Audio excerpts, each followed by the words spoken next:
सदियों का इंतजार, कोर्ट के आदेश से राम मंदिर का निर्माण। ये बातें मैं इसलिए कह रहा हूं कि आप सब लोगों ने वो संघर्ष, राम जन्मभूमि यात्रा, अडवाणी का वो दौर, रथ यात्रा के चलना, बिहार में लालू का रुकना, ये सारे राजनीतिक उठापटक इस बात के लिए थे कि अयोध्या में राम मंदिर का निर्माण हो। नमस्कार, मैं मनोज मिश्रा, आप देख रहे हैं यूनाइटेड भारत। अयोध्या के श्री राम जन्मभूमि तीर्थ क्षेत्र ट्रस्ट की अहम बैठक सोमवार को संपन्न हुई और इस बैठक में कई बड़े फैसले लिए गए जिनका सीधा संबंध आपको पता ही होगा, हाल ही में सामने आए चढ़ावे के चंदे की चोरी का मामला। करीब 3 घंटे से ज्यादा चली इस बैठक में ट्रस्ट ने अपने उस राष्ट्रीय महासचिव चंपत राय द्वारा चंपत किए गए पूरी टीम के जरिए आधे लोग जेल में, आधे से ज्यादा लोग जांच के दायरे में, या अगर लोगों की बात कर लें तो जेल से बाहर। ट्रस्टी अनिल मिश्रा के इस्तीफे, चंपत राय के इस्तीफे स्वीकार कर लिए गए। दोनों ने यह इस्तीफा इस विवाद के बाद दिया था जिसमें मंदिर के चढ़ावे में गड़बड़ी और चोरी के आरोप सामने आए थे। ट्रस्ट के कोषाध्यक्ष स्वामी गोविंद देवगिरी का जिक्र मैंने कल भी किया था। कारण यह है कि बहुत ही गंभीर, बहुत ही पूजनीय, सम्माननीय है। इस ट्रस्ट के ट्रेजरार हैं और संविधान के मुताबिक किसी भी, उनका कहना, उन्होंने बताया कि संविधान के मुताबिक किसी पदाधिकारी की इस्तीफा मिलते ही तुरंत प्रभाव से लागू हो जाता है। इसलिए ट्रस्ट के पास इन इस्तीफों को स्वीकार करने के अलावा कोई दूसरा विकल्प नहीं था। अब सबसे बड़ा बदलाव यह हुआ कि चंपत राय की जगह फिलहाल कृष्ण मोहन को अंतरिम महासचिव बनाया गया है। कृष्ण मोहन भारतीय वन सेवा यानी IFS के सेवानिवृत्त अधिकारी हैं, पिछले कुछ समय से ट्रस्ट से जुड़े हुए हैं।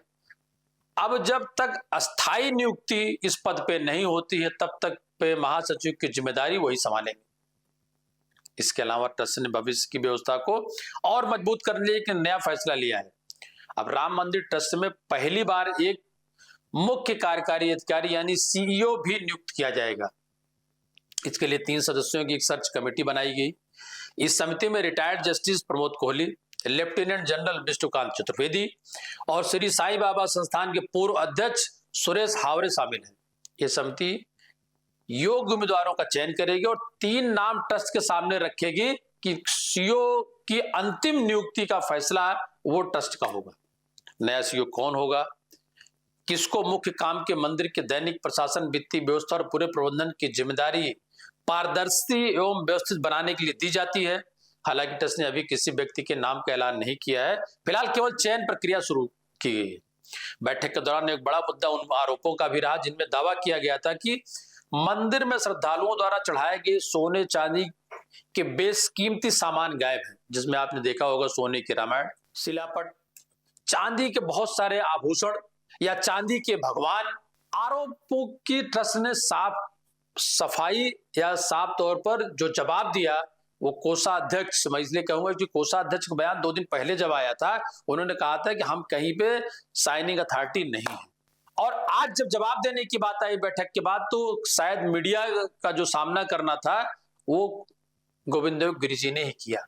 उन्होंने मंदिर में अब तक प्राप्त हुई सभी कीमती वस्तुएं सुरक्षित हैं, ऐसा उन्होंने बयान दिया। ट्रस्ट के पास करीब 2800 से ज्यादा चढ़ाई गई वस्तुओं का पूरा रिकॉर्ड मौजूद है और हर सामान का विधिवत रजिस्टर में विवरण भी दर्ज है। इन दावों को साबित करने के लिए ट्रस्ट ने प्रेस कॉन्फ्रेंस में कई कीमती वस्तुएं भी मीडिया के सामने प्रस्तुत की। इसमें स्वर्ण रामायण, भगवान राम के स्वर्ण चरण, सोने का हार, काकभुसुंडी की मूर्ति और अन्य बहुमूल्य धार्मिक वस्तुएं शामिल थी, जिस पर विगत 1 सप्ताह से कई प्लेटफॉर्म पे, कई चैनलों पे आपने लगातार आरोप देखे होंगे, लोगों के बयान देखे होंगे। इस पर सफाई सबूतों के साथ जिस तरह ट्रस्ट ने दिया, और ट्रस्ट का कहना है कि सोशल मीडिया और कुछ राजनीतिक बयानों के जरिए यह अफवाह फैलाई जा रही है कि श्रद्धालुओं द्वारा चढ़ाया गया सामान गायब हो गया है, जबकि वास्तविकता यह है कि सभी वस्तुएं सुरक्षित हैं और उनका पूरा हिसाब ट्रस्ट के पास मौजूद है। अब बात करते हैं उस जांच की जिसकी वजह से पूरा मामला सामने आया। उत्तर प्रदेश सरकार द्वारा गठित विशेष जांच दल यानी SIT की शुरुआत रिपोर्ट में चढ़ावे की नकदी की गिनती के दौरान गंभीर लापरवाही और चोरी के संकेत मिले थे। जांच में सामने आया कि कुछ कर्मचारी नकदी गिनने के दौरान नोट अपने कपड़ों में, मोजों में या दूसरी जगह छिपा कर बाहर ले जाते देखे गए। सीसीटीवी कैमरे तो लगे हुए थे, लेकिन उनकी नियमित निगरानी नहीं होने की वजह से ये गतिविधियां काफी समय तक पकड़ में नहीं आ सकी। एसआईटी की जांच के बाद अब तक 8 लोगों को गिरफ्तार किया गया जा चुका है। पुलिस ने अलग अलग जगहों से करीब 80 लाख रुपए के आसपास की नकदी भी बरामद की है। वहीं जांच एजेंसियां यह भी पता लगा रही हैं कि आखिर पूरा नेटवर्क कैसे काम करता था और इसमें किन किन लोगों की भूमिका थी। ट्रस्ट ने साफ कहा कि अगर जांच में कोई भी व्यक्ति दोषी पाया जाता है तो उसके खिलाफ सख्त कानूनी कार्रवाई की जाएगी, चाहे वह कोई भी व्यक्ति हो। इसी बैठक में ट्रस्ट ने प्रशासनिक सुधारों के लिए एक छोटी समिति बनाने का भी फैसला किया। यह समिति भविष्य में ऐसी घटनाएं दोबारा ना हो सके, इस पर समय समय पर अपने सुझाव देती रहेगी, सिस्टम को पूरा पारदर्शी बनाए रखने के लिए काम करेगी।